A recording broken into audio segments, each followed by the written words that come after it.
that music. That was grooving, man. I liked it. That was real nice. Guys, down here in the bottom left-hand corner, we have the former Fnatic player, the former TSL player, former of a lot of teams, but currently teamless. He is our Red Terran player, Alive. And his opponent here in the upper right-hand corner, from the team Evil Geniuses, our Blue Zerg player, Revival. So we actually have we have a ton of former TSL players, now that I actually think of it, in this, between Revival, Alive, Hyun, and even Puma was for a little bit of time a TSL player. So actually all 4 of the players that are left in the semifinals are all former TSL players. You know, Team SCV Life has really shuttled through quite an amount of roster, but it's kind of funny because they were not the type of team, that's one of these we prep players to get, incredibly well. Look at VVV, for instance. I mean, yes. they've obviously, taken a fair share in that needed a lot of training. They got a lot of training there, and then they proceeded onward in life. And, former team that I had the name, and then it literally just like a high tide that just turned into low tide, man. I don't know where that went, but yeah, excuse me. So here we are now with a bunch of TSL players who have all gone their separate ways, but they are reuniting. That's a great observation to make. I wonder if any of the players have realized that. Yeah, it's. I'm sure at some point they probably talked about it, but they were all there at different times as well. They were, but I think Revival was there forever. But Revival was there forever, and he played with both Alive and Puma. Puma left a lot earlier on, and Hyun, of course, was there up until the end, but he's been there for a while too. So I mean, there was a good chance that 3 of these guys were on the team at the same time. So, TVZ on Cloud Kingdom. Things kicking off. A lot of times we do see Zergs go for quick, 5, 36-minute thirds nowadays. It's evolved. That was actually one of the few things, Kevin, that has evolved since I arrived here casting at IPL, because, the meta has really stagnated a lot in Wings of Liberty. I'm really excited for Heart of the Swarm to come out and kickstart a lot of re-innovation into the game. It's something that has kind of disappeared as players have found the most efficient ways to do things. Yes, and you were certainly excited about Heart of the Swarm as well. We're going to have a 64-man open bracket for Heart of the Swarm at IPL 6. We're also going to have that 8-player. Then that feeds into an 8-player championship bracket, $25,000 on the line. If you guys like Heart of the Swarm events, maybe in a few weeks we're going to have some sort of a small Heart of the Swarm invitational coinciding with a large media event or something. I don't know. I'm just speculating. Yeah, but, we've been thinking about this as a possibility. Right. Yeah, absolutely. Yep. You'll hear more soon. Say that. So, Kevin, you are the best with teasers, man. Thank you. If I ever need to, that's why I do. I don't know where I would be able to utilize that skill of yours, but I'm going to brainstorm on that this evening. Well, so Alive starting with the command center first. Now, we mentioned before that he can be a very aggressive player. Alive also very smart at being able to utilize late game multitasking strategies too, so this could develop into a really long-term Terran strat. We'll see what happens. Second gas, he had a ping there for a second, but we'll see if he just saves up for that factory and decides to sit on one gas for a while. Back on his opponent's side of things, bypassing gas for quite a long period of time. Revival shooting down that at least 4-queen build. We'll see what he ends up going with here in a second. I was really looking for a scouting SCV there, just to be like, Kevin, he actually is bringing the SCV. He has the timing so perfect that the SCV is coming all the way from scouting to build the gas. But no, there is no scouting SCV. Yeah. Natural expansion is going to be taken here by Alive. We'll see if he opts to go for a fairly quick third here behind these reactor Hellions, or if he instead techs up to something like Starport, double engineering base, or additional factories are always a possibility. The second gas is down, not in any undue quick fashion, but it's quick enough that he can have all these options available to him. Yeah, and indeed, Revival is going down that 4-queen route. Hasn't decided to connect the creep in between his bases. So kind of an interesting way to go about things. Sometimes you'll see one inject, and the first queen will run down to the natural. They'll start double creep tumors here and begin spreading them across the map. I love the decision, though, just in general, to go for a 4-queen quick third base strategy here before gas. This map is so important to get your creep spread out early and often.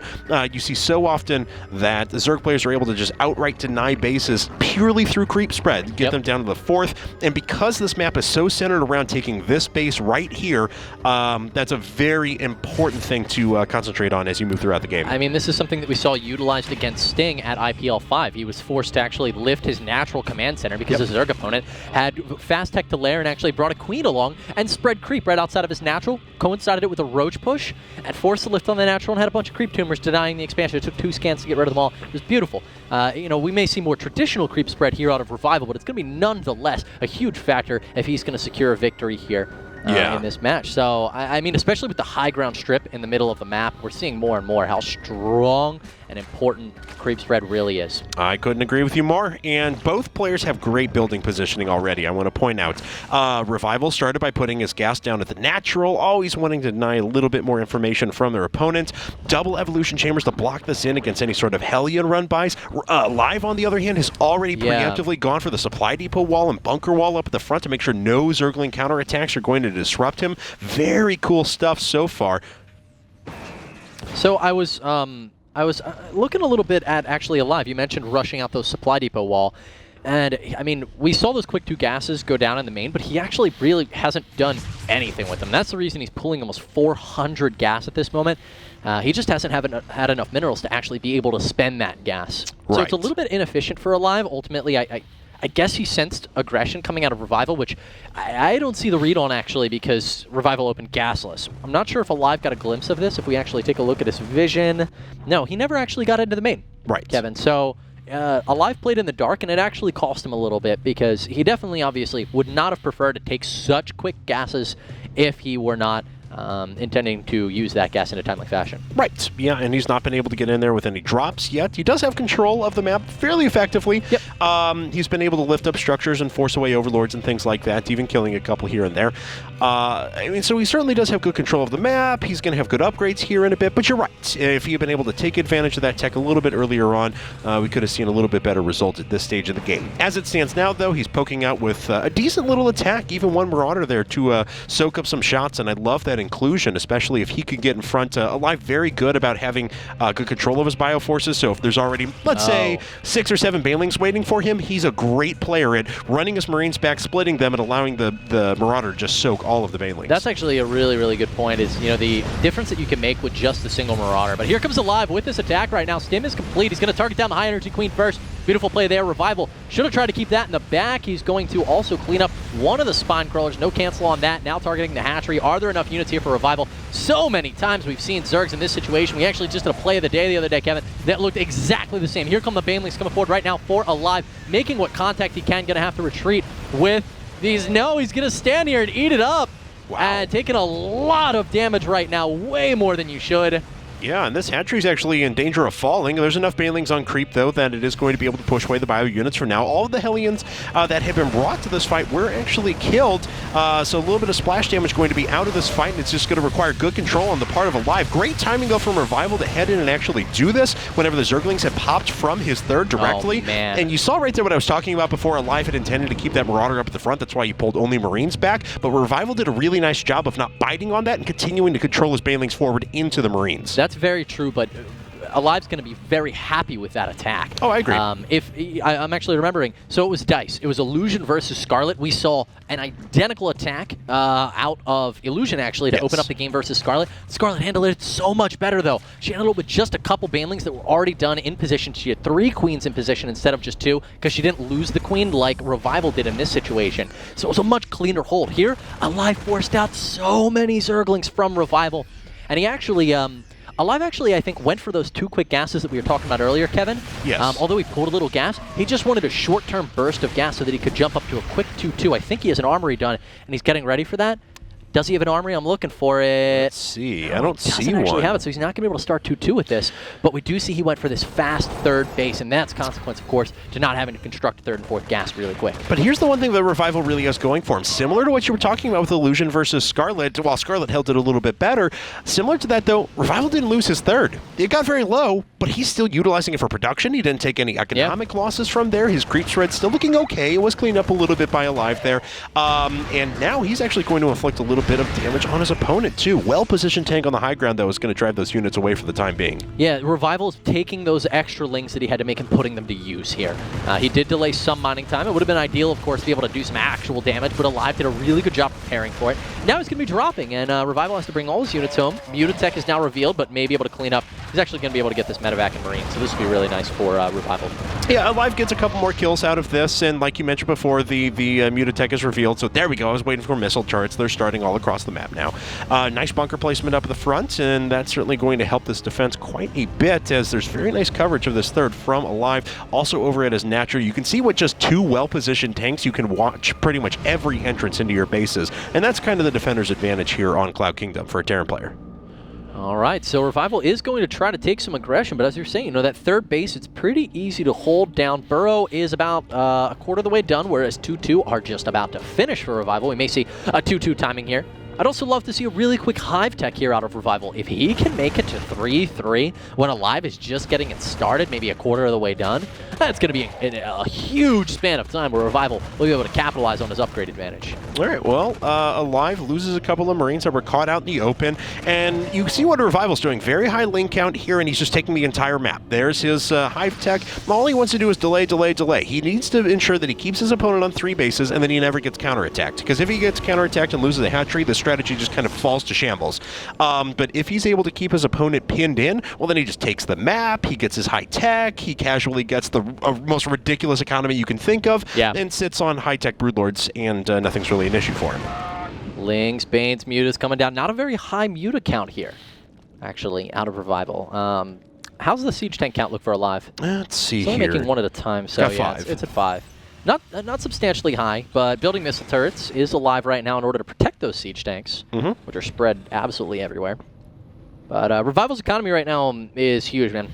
I am a little bit worried that he could really start running away with this game if Alive doesn't find the ability to push out anytime soon.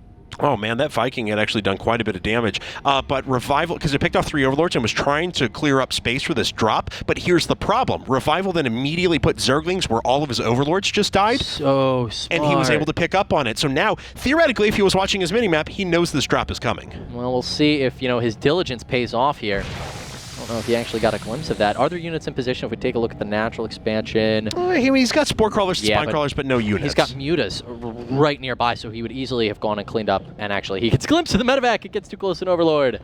Now that medevac is so doomed, he's actually going to drop the Marines to be safe. Yeah, a few Marines actually poking out to try and pick off a couple of Infestors. Almost. Nice attempt. Yeah, I mean, if you can snag 1 Infestor, it's well worth 3 or 4 Marines every time. A for effort. Yep.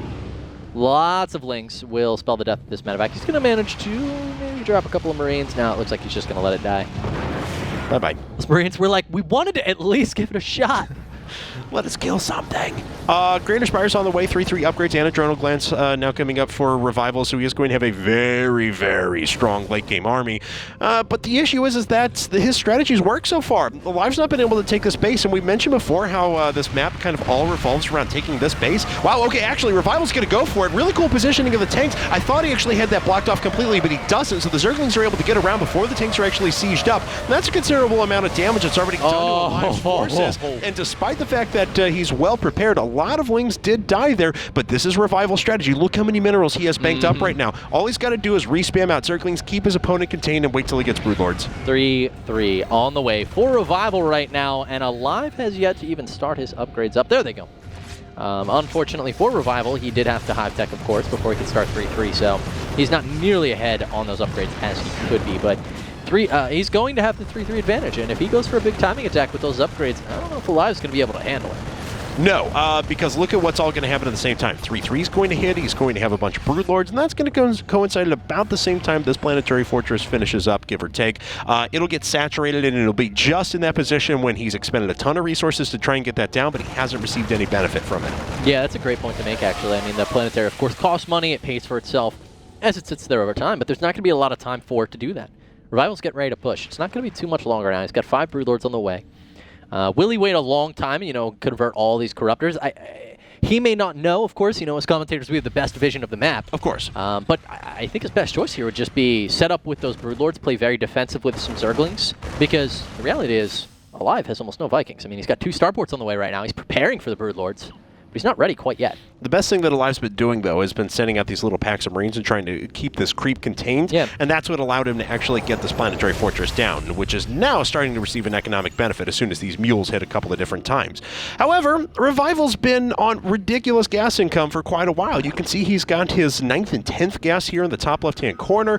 He's got plenty of drones. He's up to 8 Broodlords now. The Infestor count is decent. It's a little bit lacking, but that's really the only thing in his unit composition that's a bit low. Yeah, but Alive, on the other hand, has no Vikings to speak of. His first 2 just popped out onto the map. And without Vikings, you know what a Terran army does versus a Zerg army with Broodlords, Kevin? Dies. They die or run. It's fight or flight, man. Yeah. And if you fight, you die. If you flight, you die slower. Yes, that's right. You die on the entire way back to your base, basically.